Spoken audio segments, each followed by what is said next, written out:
Welcome back. As we earlier mentioned, or as Nermeen mentioned, our first segment is going to be a full or a thorough economic assessment as far as we are starting 2015. As far as we have started from June 30th, we've reached quite a boom. And Egypt is stepping on the right direction towards achieving its expected goals, hopefully, inshallah, in its economic roadmap. And we are very delighted to have with us Dr. Abdellatif, Dr. Abla Abdellatif, advisor to the Minister of Industry and Professor of Economics. Good morning, Dr. Abdellatif. Good morning. How are you doing? I'm fine, thank you. A very good morning to you, ma'am. As Dina said, it's a recap of what happened in 2014, and to be accurate, the past 3 years witnessed political turmoil, and we cannot deny that the very first thing to be affected is economy. So what's your evaluation of our recovery? I mean, how much time should it take first? Okay, let me start by saying that you cannot have any kind of economic performance, particularly sustainable economic performance, if you do not have do not have political stability. Absolutely right. The last 3 years have been very difficult on the economy, but we are on our way to recovery. We are not yet there. Okay, we have made some achievements in 2014, but we have a lot of challenges that we're facing, and it's very important to see it this way. I guess the first thing to say is that at the political level, the fact that we have a constitution and the fact that we have an officially elected president are definitely two huge milestones at the level of political stability, and we're still waiting for the parliament to complete the picture. Okay, before having the parliament, we don't really have complete political stability. Let me also say that the Egyptian economy, in spite of all problems, is a very healthy economy.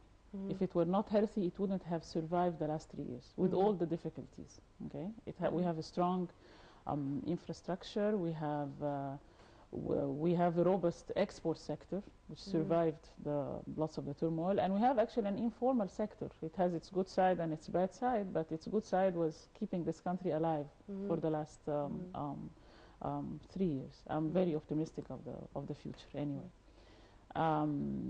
Let me say a bit about 2014.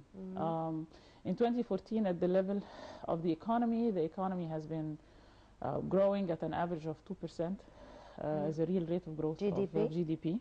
Yes, 2%, which is quite low because it is less than the rate of growth of the population, which means that the income per person is actually going down. Okay, but the performance has improved in the third and the fourth quarter, because of improved performance in industry, some new foreign investments, and also some improved performance in tourism.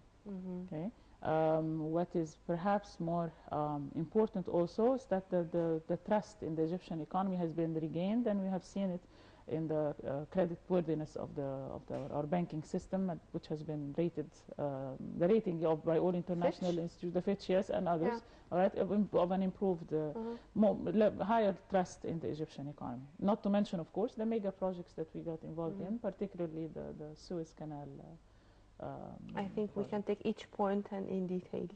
Yes, of course, but if you like to start and take like what Nermeen just mentioned right now, each point in detail, which would you start to pick up first and analyze? Okay, let me pick up first the Suez Canal project. Okay, it's a mega project, it's a huge project. Definitely, it came at the right time because it's very much associated with our pride and the image of the entire country. And it's going to bring lot of positive results, not right away, as many people expect, but maybe in 5-6 years, because the traffic on the canal is very much associated with the level of international trade and its rate of growth. Okay, so we cannot have an immediate jump.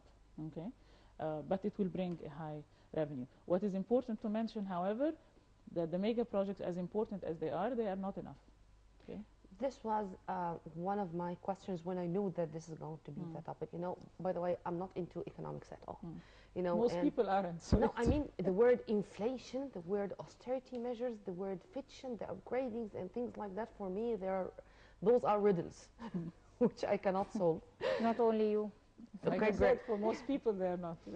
But as far as I understand what a healthy economy is, it should never depend only on mega projects, but That's for medium, small, even micro and macro projects or very small businesses. These are the core of what we call healthy economy. Are we on the right track, or this culture is not that much prevailing in Egypt?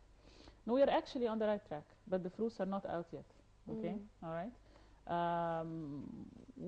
At the level of our ministry, at the Ministry of Industry, we're having very, very serious effort concerning the small and medium enterprises, the micro, small, and medium enterprises, which are the core of the economy. But at the end of the day, the healthy economy, you measure it not even in the number of enterprises, but in the job opportunities you create and the standards of living of the people. And these are still quite weak, we have to say. I mean, people in the street do not really feel the impact of the change. Okay, and for them to feel it, you need to have a serious role at the SMEs level. We're doing a big effort in this area, and I hope that in the first quarter of 2015, you're going to have actually very good news about a new initiative that will cause a big jump in the small and the micro and medium enterprises, filling the gap of what is missing in Egypt. We're very weak at the level of entrepreneurship. We're very weak at the level of starting projects and completing them. We don't have anyone to adopt the ideas of the youth. I do have two words, but right after Dina. Okay.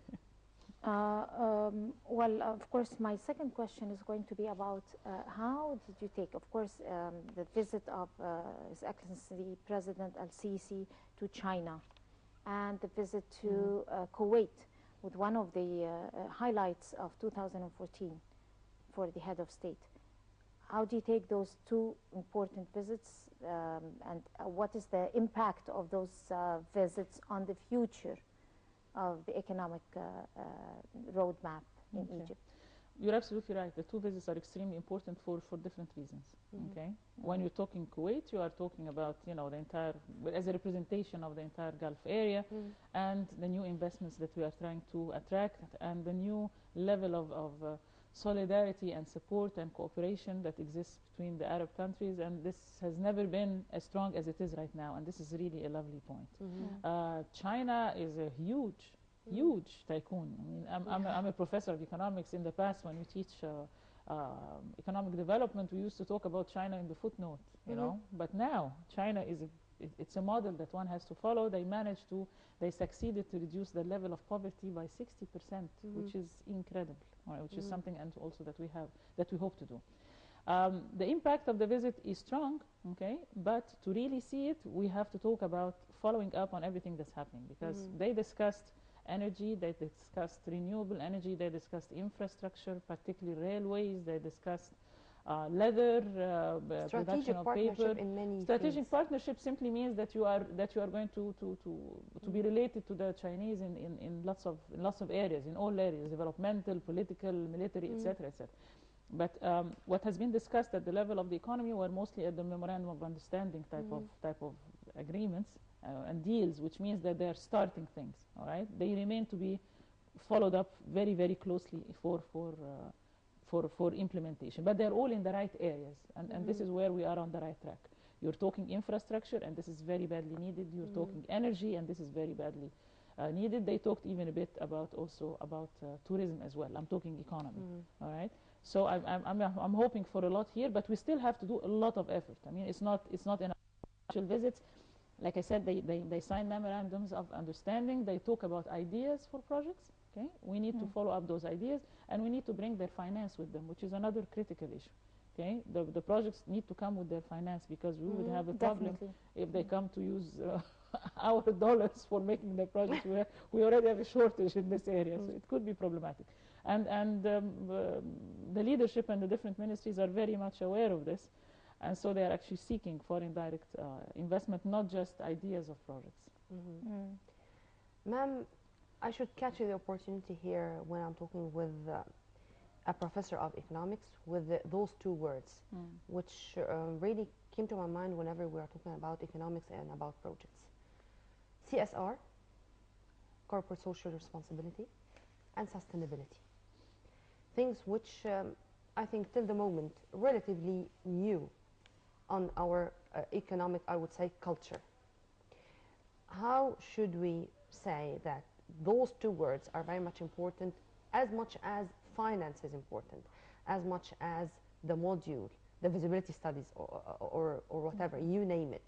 To what extent do you think that we can implement those two aspects of the economic, I would say, sides of the coin? Okay.